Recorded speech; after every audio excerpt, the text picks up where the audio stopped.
అదే RTV app వార్తల్ని క్షణాల్లో చదివే అవకాశం ఉంటుంది. ఒక న్యూస్ పేపర్, ఒక టెలివిజన్ ఛానల్ మీ చేతుల్లో ఎప్పుడూ ఉంటాయి. అలాగే ఒక కళ్యాణ మండపం అడగడం జరిగింది.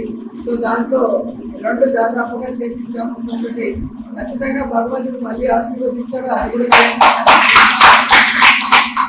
అలాగే ముస్లిమ్స్ కోసం షాదీ మహల్ ఈ రాష్ట్రంలోనే ఏ నియోజకవర్గంలో లేనటువంటి విధంగా అద్భుతంగా గుంటూరులో నియోజకవర్గంలో కట్టడం జరిగింది. అలాగే పార్కు కట్టించడం జరిగింది. అలాగే మీరు చూస్తే ఎలక్ట్రిక్ జనరేషన్ది గౌరవంగా చనిపోయిన వాళ్ళకి అంత్యక్రియలు చేసేది నగరి గుంటూరులో మనం చేయించడం జరిగింది.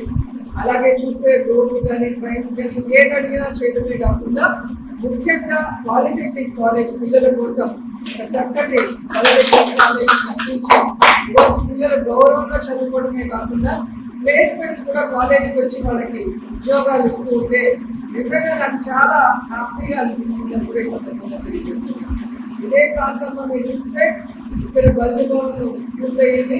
దగ్గరలోనే మన ముదిలేయర్స్ కోసము టీటీడీ ఇచ్చి వైఎస్ఆర్ కళ్యాణ మండపం కూడా కట్టించడం జరిగింది. సో అలాగే అర్బన్ హెల్త్ సెంటర్ కట్టించడం జరిగింది.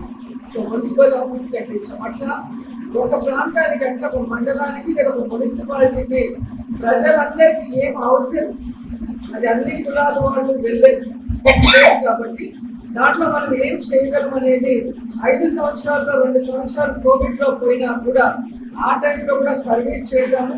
మిగతా టైంలో డెవలప్మెంట్ కూడా చేసి ఇచ్చామని కూడా గర్వంగా చెప్తారు.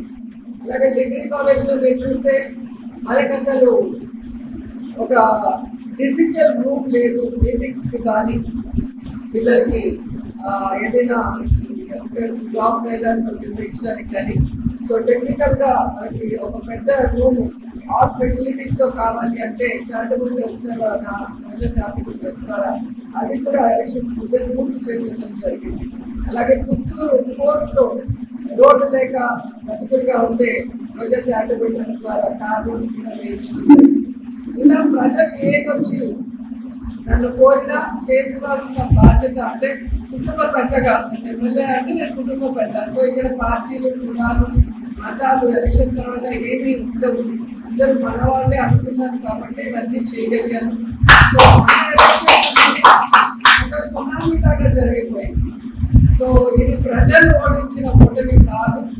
ఎందుకంటే మనం ఏ తప్పు చేయలేదు. ఇంత ఘోరంగా ఓడిపోవాల్సిన తప్పులైతే వైఎస్ఆర్సీపీ నాయకత్వమో పార్టీయో ఎమ్మెల్యేలో చేయలేదు అనేది నేను గంటపడంగా చెప్పగలను. ఏం జరిగింది అనేది ఈ రోజు కాకపోతే ఏదో ఒక రోజు బయటగా అనేది వస్తుంది. ఆ రోజు కూడా ప్రజలు తెలుసుకుంటారు. కానీ ఖచ్చితంగా వైఎస్ఆర్ కాంగ్రెస్ పార్టీ మేము ఎమ్మెల్యేలుగా వర్క్ చేసినప్పుడే కాదు, ఇప్పుడు ప్రతిపక్షంలో కూడా మీకు అందుబాటులో ఉంటామని ఏదైతే మాట ఇచ్చామో ఆ మాట ప్రకారం ఇక్కడే ఉంటాము. మీ అందరికీ అందుబాటులో ఉంటాము. మిమ్మల్ని మా కుటుంబ సభ్యులుగానే మేము సో ఈరోజు నన్ను గుర్తుపెట్టుకొని నేను కోవిడ్ చేసిన ఈ బిల్డింగ్లో ఒకసారి అడుగుపెట్టి దీపం వెలిగించమని చెప్పి కోరినందుకు సోదరులందరికీ కూడా కృతజ్ఞతలు తెలియజేసుకుంటున్నాను.